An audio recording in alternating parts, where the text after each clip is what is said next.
Om Shanti everyone. हम अक्सर लोगों के बारे में बात करते हैं। हम अक्सर लोगों के पीठ पीछे उनके अकर्म के बारे में बात करते हैं, उनकी कमजोरियों के बारे में बात करते हैं। और जब हम यह सब करते हैं तो अब उनकी कमजोरी हमारे मन पर बैठ जाती है। अब वह सिर्फ उनकी कमजोरी ना होकर हमारी सोच का हिस्सा बन जाती है। उनके अकर्म हमारे कर्म बन जाते हैं। ये याद रखिए कि जो भी व्यक्ति अपने कर्म करता है उसका फल वह खुद भोगता है। हमें दूसरे के कर्म फल का ध्यान न रखते हुए सिर्फ अपने कर्म फल का ध्यान रखना है कि जो हम कर्म करेंगे उसका फल हमें ही भोगना पड़ेगा।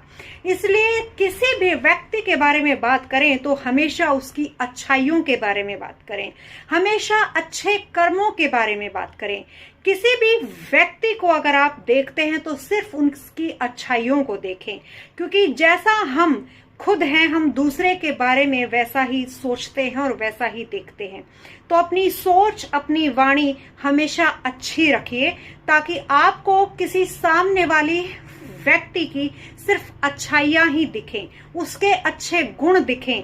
क्योंकि उसके अकर्म अगर हमारे अकर्म में शामिल हो गए तो हमें न सिर्फ अपने किए हुए कर्मों का दंड भोगना पड़ेगा बल्कि उनके साथ किए गए अकर्मों का भी दंड भोगना पड़ेगा, जो कि हमारे कर्म है।